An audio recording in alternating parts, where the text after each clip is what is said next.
Guys, welcome back. My name is C.S. Shantanu Mandari. Welcome you all to the particular subject that is called as corporate restructuring, insolvency, liquidation and winding up. CR भी आप इसे कहते हैं और आज हम बात कर रहे हैं दिसंबर 2021 के अमेंडमेंट्स के बारे में. सो आई थिंक इससे पहले का पार्ट भी अब आप देख चुके होंगे और आज जो हम स्टार्ट करने वाले हैं ये बहुत रिलेवेंट है इन द सेंस कि एक नया टॉपिक है ऑल टुगेदर और इसके बारे में काफ़ी बातचीत हो रही है और ड्यू टू कोविड-19 इसको लाया गया. तो अगर आप नहीं समझे हैं तो मैं बता दूं, मैं आज बात करने वाला हूं प्री पैकेज इंसॉल्वेंसी के बारे में और उसकी जो टेक्निकलिटीज़ हैं, कैसे है, क्या है, ये सब बातें आज हम करेंगे.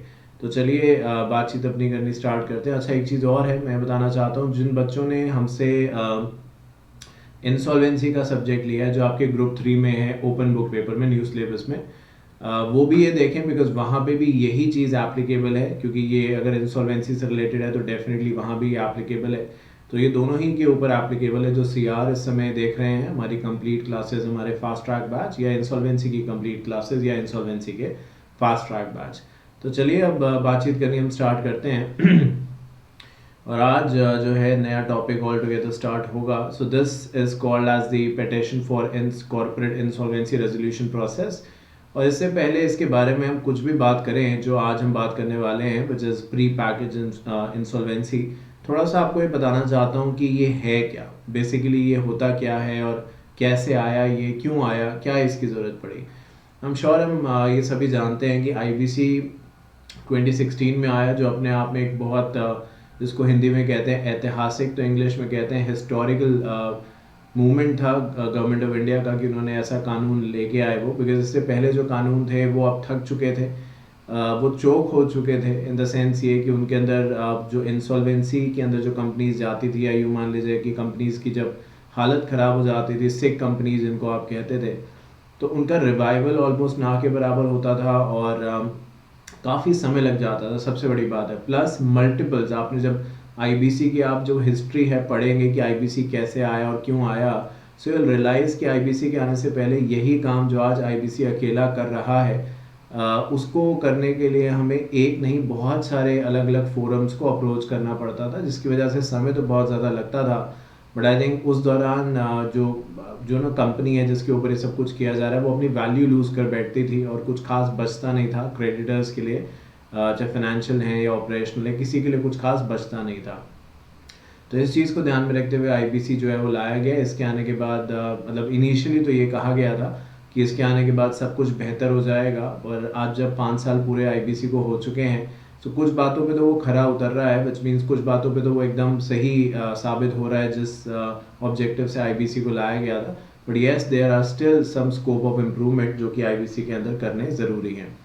एक बात जो IBC की अच्छी है वो ये कि ये टाइम लाइन्स की बात करता है कि भाई हम आपका जो भी केस है फास्ट ट्रैक है तो अलग बात है, बट नॉर्मली अगर देखा जाए तो 330 डेज़ के इसके अंदर लिमिट जो है वो बताई जाती है. 180 डेज़, 90 डेज़, 60 डेज़ ऐसा आपने सुना होगा. पर अगर आप इसको प्रैक्टिकली पढ़े, एक मैंने हाल फिलहाल में अपने व्हाट्सएप स्टेटस पे एक IBBI insolvency bankruptcy board of India जो इन सभी को रेगुलेट कर रहा है, उसकी एक रिपोर्ट लगाई थी जिसमें ये रेफरेंस दिया गया था कि बहुत सारे ऐसे केसेस हैं जो टाइमलाइंस के तौर पे सेटल नहीं हो पा रहे हैं. तो वो अपने आप में एक ऐसी चीज़ है जो आने वाले दिनों में और पता चलेगा. बट फिलहाल जो छोटी कंपनीज है जिसको आजकल आप MSME भी कहते हैं, वो कोविड-19 की वजह से आई एम श्योर आप जानते हैं कि 2020 में IBC की जो लिमिट थी, जो जर्नल एक लिमिट थी, पहले वो 1 लाख रुपए थी, इसको बढ़ा के गवर्नमेंट ऑफ इंडिया ने 1 करोड़ रुपए कर दिया था. पहले ये 6 महीने के लिए एप्लीकेबल हुआ, फिर इसको और एक्सटेंड कर दिया गया, तो ये चलता ही जा रहा है. तो पता है कि नहीं कि जो कंपनीज थी, LLP थी, अगर ये पहले 1 लाख रुपए का डिफ़ॉल्ट करती थी तो इनके खिलाफ इंसॉल्वेंसी का मुकदमा लगाया जा सकता था.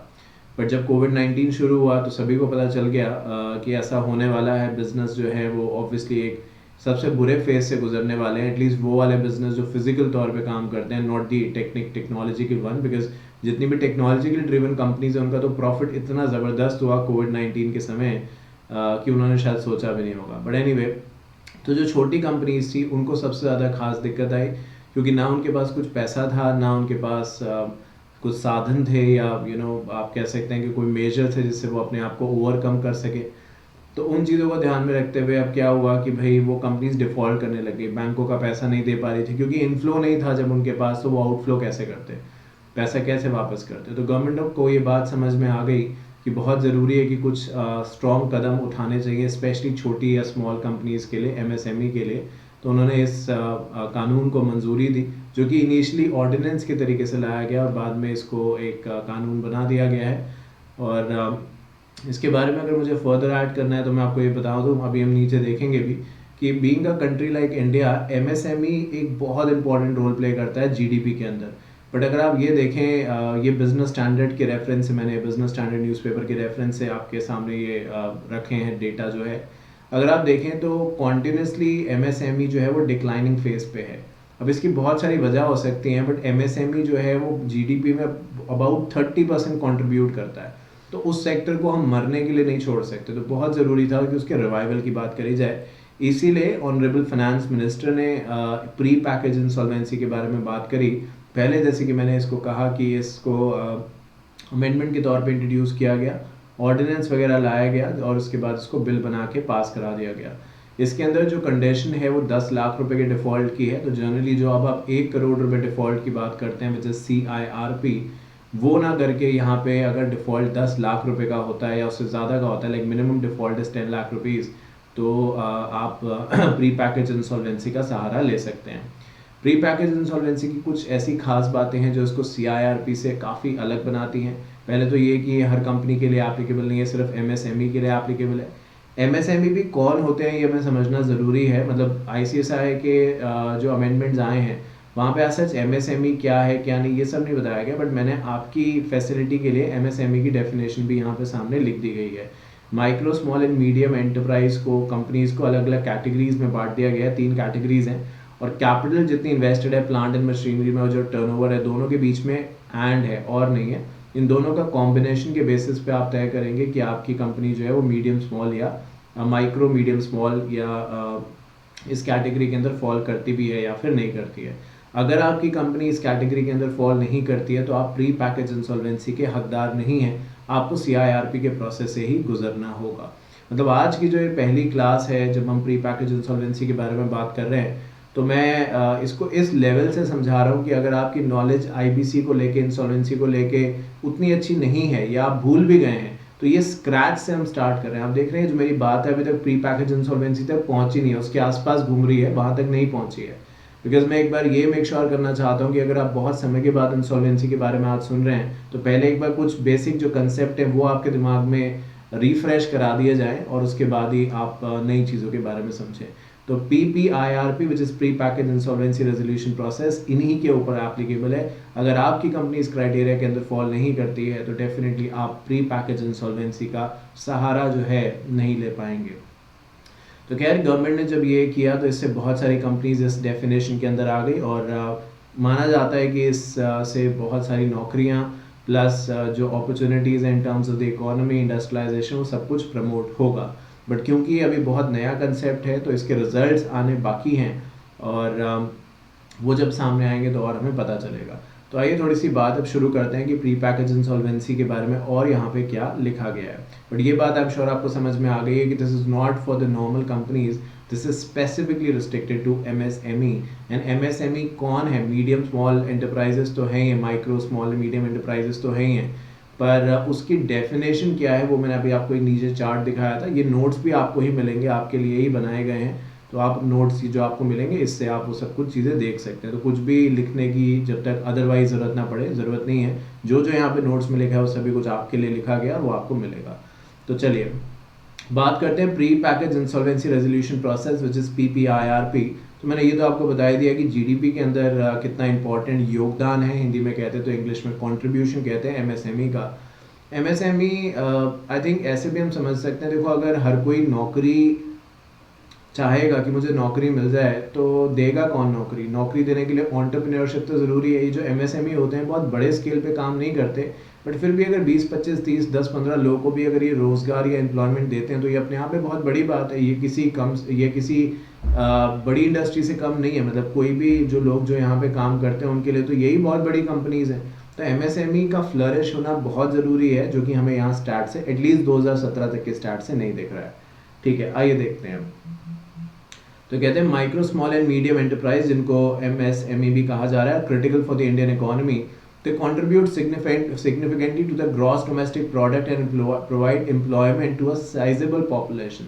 Sizable का मतलब ऐसा नहीं कि 5-10 लोग, लाखों लाखों लोग MSME सेक्टर के अंदर एम्प्लॉयड हैं। मतलब जहाँ आप रहते हैं, आपको डिपेंड वैसे एरिया टू एरिया करता है, शायद पता भी ना हो कि बहुत बार घरों में भी छोटी छोटी इंडस्ट्रीज चलती हैं। कभी चाइना आप जाएंगे या कोई वहाँ आपका रहता हो जानकार या उसके बारे में आप पढ़ें, तो आप रियलाइज़ करेंगे चाइना में यही सबसे ज़्यादा है। आप देखते हैं बहुत बार इंडिया में मूवमेंट चलता है कि हम बाय इन इंडिया या मेड इन इंडिया गुड्स खरीदेंगे, बॉयकॉट करेंगे चाइनीज़ गुड्स को। वो ठीक है अपनी जगह, बट अगर आप सोचें कि चाइना ऐसा क्या कर रहा है, तो वो MSME के सहारे जो है वो चल रहा है। हर घर में वहाँ पे, मतलब ऑन एन एवरेज मैंने पढ़ा था कि हर दूसरे घर में वहाँ पे एक इंडस्ट्री है। अब वो इंडस्ट्री से मतलब ये नहीं वो बड़ी बड़ी फैक्ट्री हैं, कुछ ऐसा, छोटी छोटी मशीन्स हैं और घर पे सारा काम जो है वो करते हैं फैमिली मेम्बर्स मिलके या जो और बाकी लोग हैं उसके सपोर्ट से। तो MSME एक इकोनॉमी के सर्वाइवल के लिए बहुत ज़रूरी है। The COVID-19 pandemic has impacted the business operation and exposed many of them to the financial stress. Resolution of these stress require different treatment due to unique nature of their business and simple corporate structure. अब MSME है तो हर MSME के पास इतना resources नहीं है कि वो market से पैसा ले सके ना। बैंक आजकल लोन देते हैं इतनी जल्दी, क्योंकि उनको भी ये है कि भाई NPA एक लिमिट के अंदर है। तो जो बड़ी कंपनीज हैं वो फिर भी इन सब चीज़ों को बाईपास कर सकती हैं, झेल सकती हैं, अपने ऊपर लेके आ सकती हैं। बट MSME के लिए it's like nothing less than a death. वो इसको सर्वाइव ही नहीं कर पाएंगे अगर उन्हें नहीं बचाया गया, तो बंद होते जाएंगे बिजनेस। और जब ये बिजनेस बंद होंगे तो ये लोग कहाँ जाएंगे? जो यहाँ काम करते थे ये कहाँ जाएंगे? ये और कहीं एम्प्लॉयमेंट में जाएंगे। अब ऑलरेडी अगर बाकी जगहों पे एम्प्लॉयमेंट फुल है तो ये शायद गलत कामों में पढ़ सकते हैं। ये बात आप समझ रहे हैं? इस ये लिखा नहीं है, बट ये क्या है, जब आपके एग्जाम में केस स्टडीज आती हैं, चाहे CR का पेपर है, चाहे इंसॉल्वेंसी का पेपर है, हर जगह केस स्टडीज आती हैं। तो हर चीज़ के अंदर उसका पर्सपेक्टिव जानना भी ऐसे बहुत ज़रूरी है। तो ये बताया गया है कि इसका सर्वाइवल ज़रूरी है। इनके पास कोई ना डिविडेंड देने की कैपेसिटी है, ना ये राइट इशू ला सकते हैं, ना और कुछ कर सकते हैं। तो इनको पैसे से ही काम चलेगा। ये मार्केट से पैसे उठा के बहुत लंबे समय तक सर्वाइव नहीं कर सकते जैसे कि बड़े कॉर्पोरेट्स कर सकते हैं। तो कहते हैं therefore it was considered expedient to provide an efficient alternative insolvency resolution process under the code for corporate MSME that ensure quick, cost effective and value maximizing outcome for the stakeholders in a manner which is least disruptive to the continuity of the business and which preserve jobs. तो वही मैंने कहा कि नौकरी अच्छी तो सभी को करनी है, बट नौकरी देने वाला भी तो कोई होना चाहिए। तो MSME वही काम करते हैं, और अगर वो आप चाहते हैं कि वो ऐसा करें तो उन्हें सपोर्ट की ज़रूरत होगी, स्पेशली जब COVID-19 जैसी चीज़ आई है जिसने पूरी दुनिया को हिलाकर रख दिया है। तो इसी चीज़ को ध्यान में रखते हुए प्रेसिडेंट ने एक ऑर्डिनेंस पास किया जो कि 4 अप्रैल 2021 को पास किया गया, जहाँ पे PPIRP एक नया कानून के तौर पे इंट्रोड्यूस किया गया, which is pre pack insolvency resolution process. PPIRP is built on the trust and honor that the honest MSME owners by enabling resolution where the company remains with them. I think ये सबसे important चीज़ है इस पूरे के पूरे PPIRP की। Unlike CIRP जहाँ आप नॉर्मल कोड में पढ़ते हैं, वहाँ पे क्या होता है कि अगर कोई भी कंपनी CIRP के प्रोसेस से गुजरती है तो उसका जो भी कंट्रोल होता है, मैनेजमेंट होता है, वो सारा का सारा इंसॉल्वेंसी रेजोल्यूशन प्रोफेशनल के पास चला जाता है। यही रहता है जनरली। बट यहाँ पे ऐसा नहीं है। यहाँ पे जब प्री पैकेज इंसॉल्वेंसी के बारे में बात करें तो जो सो कॉल्ड एज कंट्रोल है, सो कॉल्ड एज मैनेजमेंट है, वो एग्जिस्टिंग प्रमोटर्स या एग्जिस्टिंग डायरेक्टर्स के पास ही रहता है। तभी यहाँ पे कहा गया है कि हम ये मान के चल रहे हैं कि जो MSME के ओनर्स हैं वो ऑनेस्ट हैं और वो अपने बेस्ट इंटरेस्ट के लिए काम करेंगे। तो ये एक आई थिंक सबसे बड़ा पॉइंट नंबर 1 है, जो बहुत बड़ा डिफरेंस है, जो वहाँ पे IBC के नॉर्मल पर्सपेक्टिव में नहीं होता, क्योंकि वहाँ पे आपको पता होगा कि सारे का सारा मैनेजमेंट और कंट्रोल जो है वो चला जाता है IRP के हाथ में, और वही फैसला लेता है क्या करना है क्या नहीं करना है। यानी इंटरिम फाइनेंस रेज करने तक का भी बात वहाँ पे करी जाती है, वो भी सब कुछ IRP ही अरेंज करता है। और यहाँ पे ऐसा कुछ नहीं है। यहाँ पे जितना भी कंट्रोल है, जितना भी मैनेजमेंट है, PPIRP स्टार्ट हो जाने के बाद भी वो जो एग्जिस्टिंग प्रमोटर्स हैं, जो एग्जिस्टिंग डायरेक्टर्स हैं, उन्हीं के हाथ में रहता है। So this is one of the major difference between PPIRP and general CIRP। इसी को और बेहतर तरीके से प्रेजेंट करने के लिए मैंने एक यहाँ पे फ्लो चार्ट आपके लिए इंसर्ट किया है। अभी ये फ्लो चार्ट के बारे में आप ज़्यादा नहीं समझ पाएंगे क्योंकि अभी कंसेप्ट हमने पूरा पढ़ा नहीं है, बट ज़रूर इसको मैं थोड़ा सा इंट्रोड्यूस करूँगा इस क्लास के अंदर, जिससे कि इस कंसेप्ट को थोड़ा सा आप दिमाग में डाइजेशन करना स्टार्ट करें, सिंक इन करना स्टार्ट करें। आने वाली क्लासेस के अंदर ये और क्लियर हो जाएगा। तो पहले तो ये समझ लें कि यहाँ पे समय कम लगने की बात है। जो नॉर्मल आपके CIRP में समय लगता है 30 डेज़ के बारे में बात करते हैं, वो डेफिनेटली यहाँ पे कम है और यहाँ पे कुछ अलग टर्म्स यूज़ किए जाते हैं। मैंने इस चार्ट को थोड़ा छोटा इसलिए कर दिया जिससे कि एक ही बारी में आपकी स्क्रीन पे आपको दिख सके। थोड़ा सा बड़ा करता हूँ जिससे कि विजिबल तो हो एटलीस्ट। तो देखिए, सबसे पहले तो आप यहाँ पे देखिए कि 2 फेजेस में ये काम करता है। एक है प्री एडमिशन और एक है एडमिशन होने के बाद। एडमिशन मतलब वही NCLT के पास ही आप जाएंगे, तो जो एजुकेटिंग अथॉरिटी नॉर्मल CIRP में है वही PPIRP में भी है, विच इज़ NCLT का आपने नाम सुना होगा। तो वो डेफिनेटली यहाँ पे भी है, NCLT and all of that. तो वो चीज़ यहाँ पे भी है। बट यहाँ पे एक नई चीज़ इंट्रोड्यूस करी गई है, that is called as pre admission. यानी आप NCLT के पास पहुँचें और अपना सो कॉल्ड एज प्लान वगैरह सबमिट करें। कुछ ऐसी चीज़ें हैं जो आपको पहले से रेडी करके रखनी है।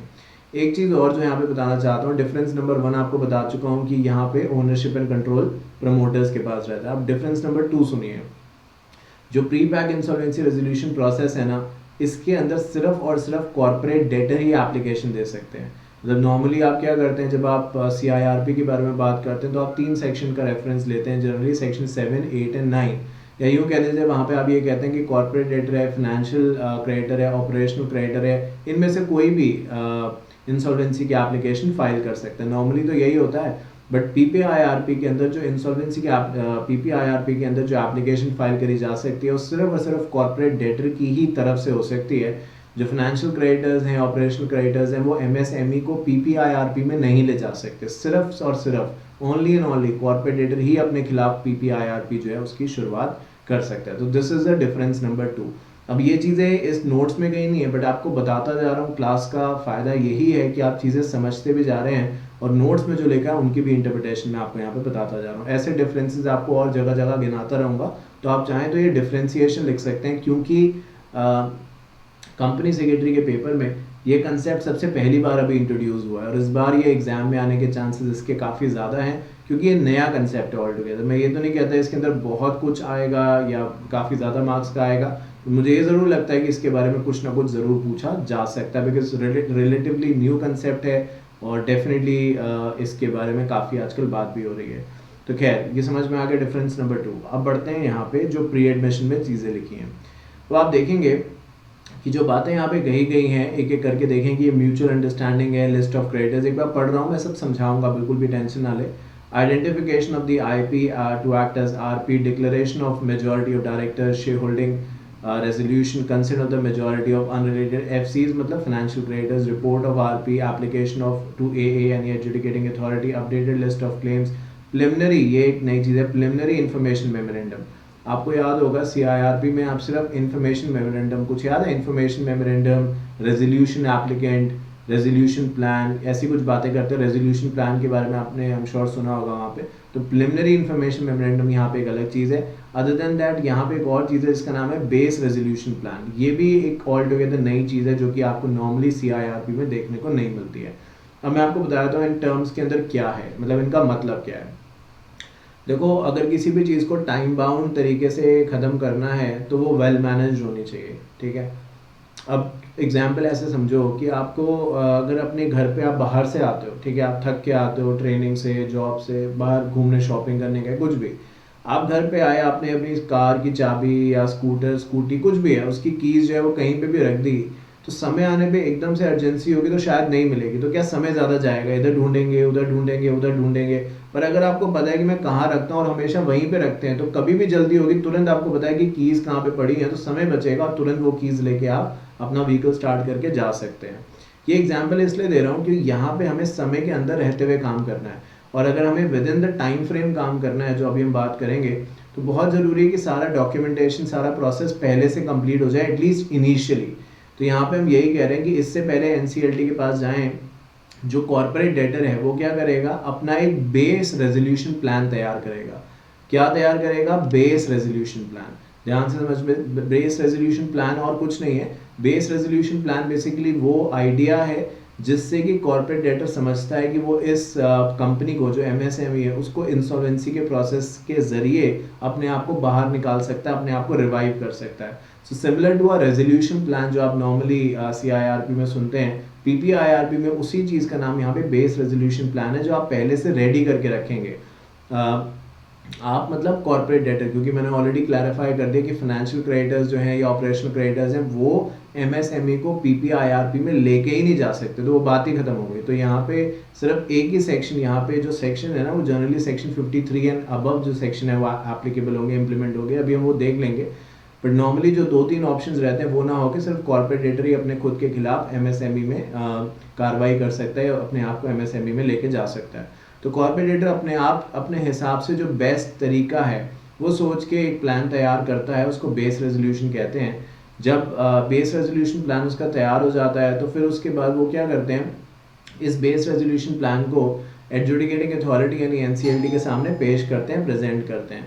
अगर वहाँ पे प्रेजेंट होने के बाद, जैसा आप यहाँ पे देख रहे हैं, अगर एनसीएलटी को लगता है कि भाई सब कंडीशंस फुलफिल हैं, सब कंडीशंस का मतलब यहाँ पे ये भी आई एम श्योर आपको पता होगा कि कुछ सेक्शन 29A के बारे में बात करना चाहता हूँ, जहाँ पे लिखा हुआ है कि कौन से लोग जो हैं वो रेजोल्यूशन प्रोफेशनल या यूँ कह दीजिए कि कौन से ऐसे लोग हैं जो इंसॉल्वेंसी कराने में इनएलिजिबल है। जैसे कोई अगर एक इंसॉल्वेंट इंडिविजुअल है तो वो इंसॉल्वेंसी की एप्लीकेशन नहीं दे सकता, याद है कुछ ऐसी बातें कही गई हैं। तो अगर आप उन क्राइटेरिया उन कंडीशंस में फुलफिल नहीं करते हैं तो डेफिनेटली आप अपने कंपनी का जो है वो इंसॉल्वेंसी का प्रोसेस शुरू कर सकते हैं, एनसीएलटी पे एप्लीकेशन दे सकते हैं। एनसीएलटी को लगेगा अगर ये ठीक है तो एनसीएलटी क्या करेगा, आरपी को बोलेगा रेजोल्यूशन प्रोफेशनल को कि भाई सीओसी बना दी जाए। सीओसी आप जानते हैं कमेटी ऑफ क्रेडिटर्स, जो वहाँ पे वो फंक्शन कर रही थी वही यहाँ पे भी है। सीओसी जब बन जाएगी तो उसके सामने क्या रखा जाएगा, ये प्लान रखा जाएगा जो कि कॉर्पोरेट डेटर ने बनाया है, जिसको आपने बेस रेजोल्यूशन प्लान, शॉर्ट में इसको बीआरपी भी कहा गया है। वो एक तरीके से जो आपकी सीओसी है उसके सामने प्रेजेंट किया जाएगा, क्रेडिटर्स के सामने प्रेजेंट किया जाएगा। अगर क्रेडिटर्स को लगता है कि भाई ये बेस रेजोल्यूशन प्लान जो कॉर्पोरेट डेटर ने दिया है अपने आप में बेस्ट है, तो बस एनसीएलटी इसको अप्रूव कर देगा और प्री पैक इंसॉल्वेंसी का प्रोसेस यहीं पे कंप्लीट हो गया। इसी प्लान के मुताबिक सारा काम आगे होता रहेगा। अगर, अब ध्यान से सुनते जाइएगा ये चीज़, अगर एनसीएलटी जो है वो जब अपना ये आरपी को बोलता है सीओसी की भाई मीटिंग कराओ, सीओसी की मीटिंग में सीओसी कहता है नहीं ये जो कॉर्पोरेट डेटर ने प्लान बनाया है बेस रेजोल्यूशन प्लान ये उतना इफेक्टिव नहीं है, तब क्या करेंगे, बाहर से ऑल्टरनेटिव जो और लोग हैं जो इस कंपनी में पैसा लगाना चाहते हैं, रिवाइव करना चाहते हैं, उनसे रेजोल्यूशन प्लान मंगाएंगे और वो जो होगा उसको कहा जाएगा बेस्ट ऑल्टरनेटिव प्लान। तो एक है बीआरपी, बीआरपी का मतलब है बेस रेजोल्यूशन प्लान जो कॉर्पोरेट डेटर तैयार करेगा। अगर जो कॉर्पोरेट डेटर ने बेस रेजोल्यूशन प्लान तैयार किया है वो क्रेडिटर्स को, कमिटी ऑफ क्रेडिटर्स को समझ में नहीं आता है, तो फिर ऑल्टरनेटिव्स की तलाश करी जाएगी और ऑल्टरनेटिव प्लान जो है वो मंगाए जाएंगे। उनको हम यहाँ पे कह रहे हैं बीएपी यानी बेस्ट ऑल्टरनेटिव प्लान। बीएपी को कंपेयर किया जाएगा बीआरपी से। बीएपी क्या है, बेस्ट ऑल्टरनेटिव प्लान जो बाहर की पार्टी सबमिट कर रही है, और बीआरपी वो है जो कॉर्पोरेट डेटर ने खुद अपने लिए बनाया है। तो दोनों का कंपेयर किया जाएगा। अगर दोनों के कंपैरिजन में ये समझ में आता है कि जो भाई कॉर्पोरेट डेटर का प्लान था वही अच्छा है क्योंकि बाहर वाले जो प्लान बता रहे हैं वो उतने अच्छे नहीं है, तो फिर वही बात आ जाएगी, कॉर्पोरेट डेटर का प्लान मान के आगे बढ़ जाएंगे और एनसीएलटी से इसका अप्रूवल ले लेंगे। अगर हमें ऐसा लगता है एज अ क्रेडिटर कि भाई जो कॉर्पोरेट डेटर बता रहा है प्लान जो उसके हिसाब से उसका so called as base resolution plan है उससे अच्छा तो बाहर वाले अपना प्लान बता रहे हैं, बाहर वाले मतलब जो और दूसरे लोग हैं जो इस कंपनी को एक्वायर करना चाहते हैं, पैसा लगाना चाहते हैं, वो प्लान अच्छे बता रहे हैं, तो उस प्लान के ऊपर फिर बातचीत करी जाएगी। और अगर सीओसी उस प्लान को अप्रूव कर देता है तो डेफिनेटली वहाँ से फिर इंसॉल्वेंसी का जो प्रोसेस है या यूँ कह दीजिए कि जो प्री पैक इंसॉल्वेंसी का प्रोसेस है वो स्टार्ट हो जाएगा। तो ये कुछ इसकी बेसिक सी बात है, मतलब बाकी आपके सामने चार्ट रखा भी हुआ है जो मैंने टर्म्स बोले हैं, क्योंकि ऑल टुगेदर देखो नए टर्म्स हैं तो ये किसी को भी एकदम से समझ नहीं आएंगे। अभी तो यही समझ नहीं आएगा बीआरपी क्या है और बीएपी क्या है। बीआरपी क्या है, बेस रेजोल्यूशन प्लान, कौन तैयार करता है, कॉर्पोरेट डेटर। बीएपी क्या है, best alternative plan, best alternative plan कौन तैयार करता है, जो थर्ड पार्टीज हैं, बाहर की पार्टीज हैं। जैसे आप नॉर्मली क्या करते हैं जब सीआईआरपी की बात करते हैं तो वहाँ पे तो ऐसे ही होता है ना, वहाँ पे एक्सप्रेशन ऑफ इंटरेस्ट आपने सुना होगा मंगाया जाता है, जो बाहर के लोग देते हैं अपना रेजोल्यूशन एप्लीकेंट, सुना होगा resolution applicant resolution plan submit करता है। तो वो जो लोग वहाँ पे रेजोल्यूशन एप्लीकेंट का काम कर रहे हैं वही यहाँ पे जब प्लान सबमिट कर रहे हैं तो आप उन्हीं को कह रहे हैं कि वो जो प्लान सबमिट कर रहे हैं उनको आप रेजोल्यूशन एप्लीकेंट का नाम ना देके यहाँ पे उन्हें कह दिया गया है कि वो बेस्ट ऑल्टरनेटिव प्लान सबमिट कर रहे हैं। तो जो भी बेस्ट होगा इन दोनों में, एक्चुअली जो कॉर्पोरेट डेटा ने बनाया है वो या जो बाहर के लोगों ने सबमिट किया है वो, जो उसमें बेस्ट होगा उस पर वोटिंग करी जाएगी और जो भी क्रेडिटर्स को अप्रूव करेंगे वो प्लान बेस्ट मान लिया जाएगा, उसी को इम्प्लीमेंट कर दिया जाएगा। आई थिंक ये एक इसकी मोटी मोटी बात है। जो आप कुछ नए टर्म्स का यहाँ पे रेफरेंस देख रहे हैं वो BAP है, BRP है, बाकी सभी कुछ COC एंड ऑल दैट वो सब कुछ वैसा ही है। यहाँ पे भी फाइनेंशियल क्रेडिटर्स होंगे, यहाँ पे भी ऑपरेशनल क्रेडिटर्स होंगे, यहाँ पे भी वोटिंग राइट वाली बात होगी। बट जो अच्छी चीज़ है यहाँ पे जो आपको याद रखने की खास ज़रूरत नहीं है वो ये कि जो भी यहाँ पे होगा वो सब कुछ 66% वोटिंग के सहारे हो जाएगा। मतलब जनरली अभी तक आप देखते थे जब आप नॉर्मली IBC के बारे में बात करते हैं तो वहाँ पे बहुत बार अलग अलग परसेंटेज ऑफ वोटिंग चाहिए, कभी कुछ परसेंटेज चाहिए, कभी कुछ परसेंटेज चाहिए, कभी कुछ परसेंटेज चाहिए, बट यहाँ पे फ्लैट 66% है। जो भी कुछ होना है वो सारा का सारा 66% के कंसेंट के थ्रू हो जाएगा। तो ये बात मोटी मोटी यहाँ पे कही गई है। आई नो यहाँ पे कुछ और चीज़ें भी हैं जो आपको बता रहे हैं कि 90 डेज़ के अंदर हो जाना चाहिए, ये सब हम आगे बात करेंगे।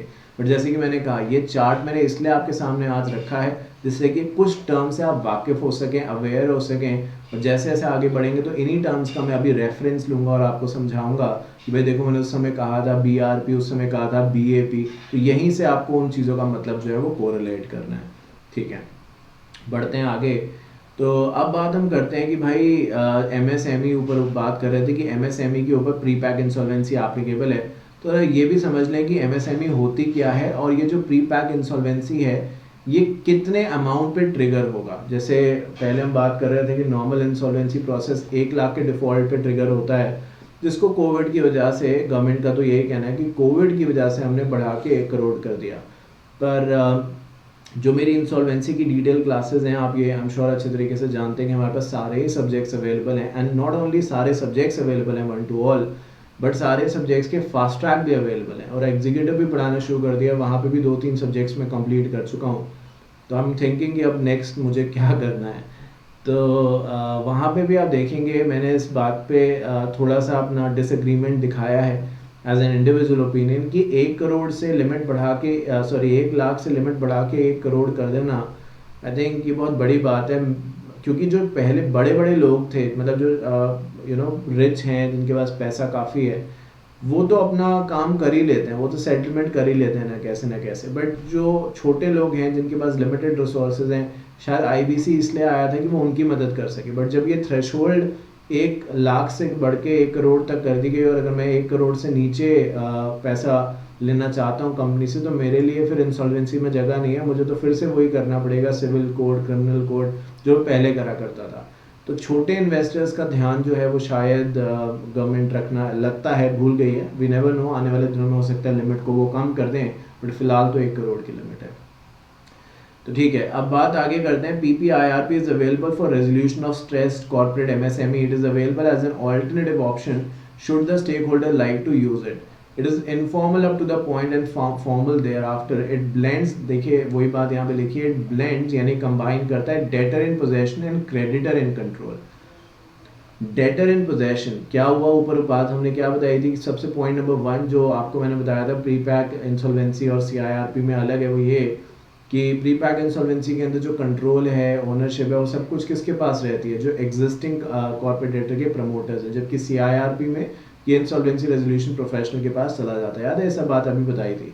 तो वही यहाँ पे कहा गया है कि ये डेटर इन पोजेशन है, मतलब जिसने उधार देना है वो रहे, जो उसके पास प्रॉपर्टीज़ है उनकी कस्टडी में रहेगा, प्रॉपर्टी सारी की सारी डेटर के पास ही रहेंगी, कोई उसे छीन के नहीं ले जा रहा, डेटर ही डिसीजन लेगा उसको कैसे मैनेज करना है। बट अल्टीमेटली उन प्रॉपर्टीज़ पे हक अब किसका है, क्रेडिटर का है, क्योंकि क्रेडिटर ने पैसे रिकवर करने हैं। तो ये है कुछ वैसा ही प्रोसेस, मतलब शुरुआत ही अलग अलग कहीं कहीं होती है, बट आप देखेंगे कि बहुत सारे ऐसे पॉइंट्स होंगे जहाँ पे इंसॉल्वेंसी का जो CIRP एक नॉर्मल ट्रेडिशनल प्रोसेस है और PPIRP है, ये एक दूसरे के साथ साथ चलेंगे, बहुत जगह अलग हो जाएंगे, फिर ये एक साथ आ जाएंगे। तो जैसे कि आप खुद देखिए टर्म्स जो यहाँ पे यूज़ करी जा रही है वो कॉर्पोरेट डेटर हैं, ऑपरेशनल क्रेडिटर है, फाइनेंशियल क्रेडिटर है, रेजोल्यूशन प्रोफेशनल है, ये सब वही जो टर्म्स है वहीं से तो आ रही है सारी की सारी। एडजुडिकेटिंग अथॉरिटी इसकी भी वही है, उसकी भी वही है। तो कहीं ना कहीं तो चीज़ें सेम है, मतलब जो आईबीसी अगर पढ़ता है उसके बाद ही वो पीपीआईआरपी के प्रोविजन को बेहतर समझ सकता है। डायरेक्टली पीपीआईआरपी समझना मुश्किल है जब तक आप आईबीसी के बारे में नहीं जानते। तो कहते हैं it is neither private nor fully public process. It allows the company if eligible under section 29A, that is person not eligible to be a resolution applicant. Already मैंने आपको बताया कि MSME भी इस प्रोविजन का PPIRP का फ़ायदा तभी उठा सकती है जब डेफिनेटली वो इनएलिजिबल ना हो। अगर MSME ऑलरेडी इंसॉल्वेंट हो चुकी है या उसका वो विलफुल डिफॉल्टर है तो MSME के लिए PPIRP के दरवाजे बंद हैं। और आप ये देखिए ये जो सेक्शन 29A है ये डायरेक्टली पीपीआईआरपी के लिए नहीं बनाया गया, ये तो ऑलरेडी सीआईआरपी के लिए पहले से भी था और अभी भी वही चीज़ है यहाँ पे भी। तो आई थिंक वही वाली बात है यहाँ पे कि अगर आप चाहते हैं कि इंसॉल्वेंसी के प्रोसेस से आपका कुछ भला हो सके तो आपको खुद पहले अपने आप को साफ रखना है, which means in the sense कि आपको पहले ये मेक श्योर करना है कि आपके पार्ट पे जो डिफ़ॉल्ट है वो ऐसा ना हो कि आप बिल्कुल डिफ़ॉल्टर हैं या आप इंसॉल्वेंट हैं। क्योंकि अगर आप इन दोनों में से कहीं और इसके अलावा भी कुछ कंडीशंस दे रखी हैं उनमें आप कहीं भी फॉल करते हैं तो ना ही आप सीआईआरपी में पार्टिसिपेशन कर सकते हैं और ना ही आप पीपीआईआरपी में कर सकते हैं। तो कहा गया है कि submit a base resolution plan, ये ऑलरेडी मैंने आपको देखो आ गया ना बेस। अब यहाँ पे अगर बेस रेजोल्यूशन प्लान आता है तो वो सारी की सारी बात आपको यहाँ बतानी पड़ती, बट मैंने ऊपर ही आपको बता दिया कि कॉर्पोरेट डेटर ही पीपीआईआरपी के प्रोसेस को स्टार्ट कर सकते हैं और वही अपने लिए बेस रेजोल्यूशन प्लान जो है वो सबमिट करेगा। Which is exposed to challenge for value maximization. It safeguards the right of the stakeholder as much as CIRP and as advocate check and balance to prevent any potential misuse. It entails a limited role of the courts and the IPs, insolvency professionals, through PPIRP and CIRP.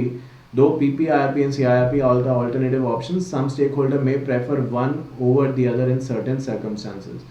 अब देखो I think इस line का जो मतलब है वो बहुत गहरा है, विच मीन्स कि अगर मान लीजिए एक कंपनी है, प्राइवेट कंपनी है, एमएसएमई की, मान लो एमएसएमई कैटेगरी में आती है, बट जो डिफ़ॉल्ट उसने किया है वो 2 करोड़ का किया है। तो अगर डिफ़ॉल्ट 2 करोड़ का किया है तो भले वो एमएसएमई क्यों ना हो, उसके पास 2 ऑप्शन हैं, वो सीआईआरपी का भी इस्तेमाल कर सकती है, वो पीपीआईआरपी का भी इस्तेमाल कर सकती है। पर अगर कोई एक ऐसी एमएसएमई है जिसने डिफ़ॉल्ट मान लो 15 लाख का किया है तो वो सीआईआरपी का इस्तेमाल नहीं कर सकती, वो सिर्फ पीपीआईआरपी का कर सकती है। मैं ऐसा क्यों कह रहा हूँ? मैं ऐसा इसलिए कह रहा हूँ क्योंकि पीपीआईआरपी का इस्तेमाल आप तभी कर सकते हैं जब आपका डिफ़ॉल्ट जो हुआ है वो एटलीस्ट 10 लाख रुपए का है, जबकि सीआईआरपी का इस्तेमाल आप as per the new provision new amendment आप तभी कर सकते हैं सीआईआरपी का इस्तेमाल जब डिफ़ॉल्ट 1 करोड़ जो कि पहले 1 लाख था वो 1 करोड़ बढ़ के हो गया अगर 1 करोड़ तक का डिफ़ॉल्ट हुआ है। तो 2 अलग अलग बातें हम यहाँ पे कर रहे हैं और दोनों ही ऑप्शंस अवेलेबल हो जाएंगे। अगर एमएसएमई का डिफ़ॉल्ट मान लीजिए 2 करोड़ का है तो उसके पास दोनों ही ऑप्शंस है, वो प्री पैक में भी जा सकते हैं, वो कंप्लीट जो नॉर्मल सीआईआरपी है उसमें भी जा सकते हैं। पर अगर एमएसएमई ने जो डिफ़ॉल्ट किया वो 20 लाख का है, 25 लाख का है, तो वो सीआईआरपी में नहीं जा सकते, क्योंकि सीआईआरपी में तभी आप जा सकते हैं जब आपका डिफ़ॉल्ट जो है उसकी वैल्यू 1 करोड़ या उससे ज़्यादा हो।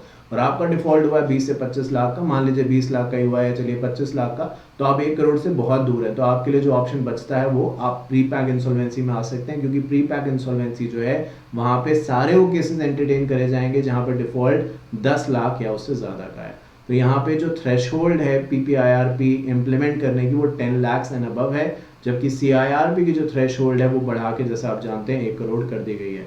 तो कौन सा प्रोसेस आपको यूज़ करना है ये आपके फैक्ट एंड सिचुएशन पे डिपेंड करेगा। नॉर्मल कंपनीज के लिए तो पीपीआईआरपी है ही नहीं, तो वो तो हटा ही दीजिए उन्हें।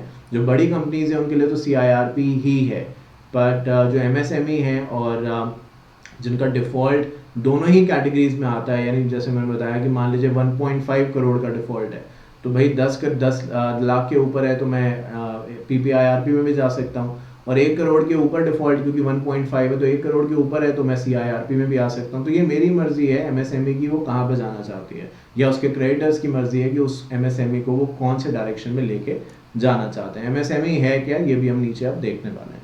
तो अब अगर देखें कि पीपीआईआरपी जो है उसकी वजह से क्या क्या बदलाव करने पड़ेगा, क्या क्या नए रेगुलेशंस आए, तो आपके सामने है, कुछ देर पहले बात भी कर रहे थे। सो इंसॉल्वेंसी एंड बैंक्रप्सी कोड 2016 को अमेंड किया गया है और उसके अंदर एक नया ऑर्डिनेंस के तौर पे पार्ट जोड़ा गया और 3A के अंदर, चैप्टर 3A के अंदर इस पीपीआईआरपी को इंक्लूड किया गया है। अदर देन दैट इसके अपने अलग से रूल्स आए हैं। आप जानते हैं कि कंपनीज एक्ट पे जब आप आज पढ़ते हैं तो वो कहने के लिए ज़रूर कंपनीज एक्ट 2013 है, बट आई एम श्योर आप इस बात को रियलाइज करेंगे कि विदाउट द रूल्स जो हर जगह हैं, हर मोड़ पे, हर दूसरे पॉइंट में रूल्स का रेफरेंस है, तो उसके बगैर आप एक्ट भी नहीं पढ़ सकते। तो वही चीज़ यहाँ पे भी है, इसके भी कुछ अपने रूल्स हैं जो बनाए गए हैं। और दोबारा से फिर से एक आ गया है कि जो रूल्स हैं उसके साथ कुछ रेगुलेशंस भी हैं जो साथ में इम्प्लीमेंट करके पढ़े जाएंगे और इम्प्लीमेंट करे जाएंगे। तो ये प्री पैकेज इंसॉल्वेंसी को लेके कुछ एडिशनल चीज़ें हैं जो आईबीसी के डोमेन में अब जुड़ गई हैं। हम अभी बात कर रहे थे कुछ देर पहले स्टार्टिंग में और अभी फिर से कुछ देर पहले कि PPIRP जो है that is only and only applicable to micro small and medium enterprise. तो माइक्रो स्मॉल एंड मीडियम की डेफिनेशन है क्या? माइक्रो आप जानते हैं कैपिटल मतलब जो आपने इन्वेस्ट किया है वो 1 करोड़ रुपए तक हो और टर्नओवर मैक्सिमम 5 करोड़ तक हो। तो स्मॉल इस तरीके से है इसकी डेफिनेशन को। अभी ये हाल फिलहाल में गवर्नमेंट ने डेफिनेशन सारी रिवाइज करी है और आई थिंक मीडियम के अंदर तो मैक्सिमम कंपनीज तो यहीं आ जाएंगी। कुछ ही कंपनीज होंगी जो बड़ी कंपनीज हैं वही ऐसी होंगी जो इससे बाहर हो पाएंगी, लाइक रिलायंस एक्सेट्रा, टाटा वगैरह। Other than that maximum companies इसी के अंदर आ जाएंगी। तो आपके सामने एक थ्रेशोल्ड लिखा हुआ है, ये दोनों एंड के साथ है, यानी कैपिटल एंड टर्नओवर 1 से 5 करोड़ के बीच में। 1 करोड़ आपकी कैपिटल इन्वेस्टेड है, टर्नओवर 5 करोड़ के अंदर है। स्मॉल जो है उसके अंदर 10 करोड़ तक की इन्वेस्टमेंट है और टर्नओवर 50 करोड़ तक का है। मीडियम जो है उसके अंदर 50 से लेके टर्नओवर 250 करोड़ की बात करी गई है। तो अगर आप यहाँ पे फॉल करते हैं तो आप एक MSME हैं।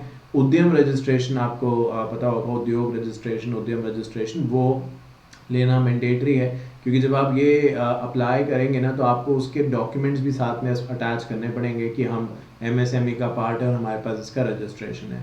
और रजिस्ट्रेशन बहुत आसानी से मिल जाता है, तो वो आपको लेना पड़ेगा। A corporate debtor which is MSME under Section 7 of the Micro, Small and Medium Enterprise Act is eligible to apply for the PPIRP। और जैसे कि मैंने आपसे भी कुछ देर पहले भी कहा कि PPIRP में भी आप तभी अप्लाई कर सकते हैं जब डिफ़ॉल्ट 10 लाख रुपए का हुआ है। अब मान लीजिए डिफ़ॉल्ट 5 लाख, आप MSME हैं पर डिफ़ॉल्ट 5 लाख का हुआ है, तो अनफॉर्चुनेटली ना आपके लिए PPIRP है और CIRP तो भूल ही जाइए, क्योंकि वो तो 1 करोड़ के ऊपर है। जो PPIRP है ये भी 10 लाख के ऊपर अगर डिफ़ॉल्ट हुआ तो ही है। अगर 10 लाख के नीचे डिफ़ॉल्ट हुआ है तो फिर वही कोर्ट्स कचहरी के चक्कर काटने पड़ेंगे। ना PPIRP हमारी मदद कर पाएगा, ना ही CIRP। तो ये अब ध्यान रखें। वही लोग यहाँ पे रेजोल्यूशन प्लान सबमिट कर सकते हैं जो सेक्शन 29A के हिसाब से डिस्क्वालीफाई नहीं है। ऊपर भी हमने बात करी है। आप PPIRP में तभी जा सकते हैं जब पिछले 3 साल में आप PPIRP में नहीं गए। मान लीजिए पिछले साल PPIRP से होके आए हैं, इस प्रोसेस से गुजरे हैं और इस साल फिर से वहीं जाना चाहते हैं, तो कहते नहीं जा सकते। एक कूलिंग पीरियड है वो 3 इयर्स का है कि अगर आप एक बार आपकी कंपनी की PPIRP से जो प्रोसेस है उससे गुजर चुकी है, so you have to wait for another 3 years, इससे पहले दोबारा आप PPIRP में जाएं। क्योंकि ये क्या है, ये आप समझिए ना, ये ऐसा है कि एक रास्ता है जिससे आप रिवाइव अपने आप को कर रहे हैं। अब ये गवर्नमेंट ने थोड़े फैसिलिटी दी है कि बार बार आप गलतियां करें और फिर गवर्नमेंट के पास आ जाएं कि हमें रिवाइव करो। ये तो जिम्मेदारी आपकी है अगर आप बिजनेस चला रहे हैं। तो इसलिए ये कूलिंग पीरियड यहाँ पे लिखा गया है। और अगर CIRP की बात करें कि आप कहें कि चलो भाई PPIRP नहीं तो चलो CIRP कर लेते हैं, क्योंकि मेरा डिफ़ॉल्ट तो 1.5 करोड़ का है, तो मैं तो दोनों ही जगह कवर हो रहा हूँ। तो CIRP के साथ भी यही है कि एक बार अगर आपकी CIRP हो चुकी है तो दोबारा से आप CIRP नहीं करा सकते। कोई भी ऐसी कंपनी जो ऑलरेडी CIRP के प्रोसेस से गुजर रही है तो वो भी दोबारा से, अब CIRP के प्रोसेस चल रहा है तो PPIRP का नहीं चल सकता, PPIRP का चल रहा है तो CRP का नहीं चल सकता। मतलब ये प्रोसीडिंग एक दूसरे के ऊपर थोड़े चलेंगी, साथ साथ भी नहीं चलेंगी। ईदर ऑफ देम, या तो ये या तो CIRP या PPIRP, अगर दोनों ऑप्शंस हैं आपके पास तो। और अगर कोई भी ऐसी कंपनी है जो लिक्विडेशन में पहुंच चुकी है तो फिर उसमें कुछ PPIRP वगैरह मदद नहीं कर सकता। आई थिंक ये कुछ बेसिक सी बातें थी जो आज इस पार्ट नंबर 1 में इस पर्टिकुलर चैप्टर के आपको बताई, आपसे शेयर करी। उम्मीद करता हूँ आज के बाद आपको समझ में आई होगी। जब नेक्स्ट क्लास में आपसे मिलूंगा तो इसी चार्ट को और आगे डिटेल्स में लेके जाएंगे और डिटेल में चल पड़ेंगे एकदम, जहाँ पे हम समझेंगे कि फर्स्ट कहाँ से शुरुआत होती है, सेकंड क्या होता है, थर्ड क्या होता है। ये सब बात हमारी नेक्स्ट क्लास में होगी। तो आज के लिए इस इंट्रोडक्टरी क्लास के लिए उम्मीद करता हूँ आपको सारी बात समझ में आई होगी। अगर आपका फिर भी कोई क्वेश्चन तो प्लीज़ पूछिएगा। Till then take care of yourself and I will see you in the part number 2 of this chapter. इससे पहले का पार्ट अमेंडमेंट्स के तौर पे आप देख चुके हैं। एंड भूलिएगा मत कि सारे के सारे, जैसे मैं बार बार कहता आ रहा हूँ, सारे के सारे सब्जेक्ट्स के अंदर अमेंडमेंट्स हैं of CS professional except drafting. तो वो ऑब्वियसली मैंने करा दिए हैं, 1 to ऑल सारे के सारे करा दिए हैं। सी आर जो अपना है वो आखिरी सब्जेक्ट है जो आप देख रहे हैं इस समय, और इसके भी अब ज़्यादा, क्योंकि यही इसके अंदर सबसे बड़ा अमेंडमेंट है प्री पैकेज इंसॉल्वेंसी का, वो मैं करा ही रहा हूँ। तो मुझे लगता है ये भी बहुत जल्दी हम खत्म कर लेंगे। इसके अलावा सारे सब्जेक्ट्स के अमेंडमेंट जो है वो हो चुके हैं। मोबाइल ऐप पे सब अवेलेबल है, डेस्कटॉप पे, लैपटॉप पे, जहाँ पे आप देख रहे हैं वहाँ पे भी आपको ये मिल गया होगा। Thank you so much once again for watching. I will see you in the next class. Thank you so much.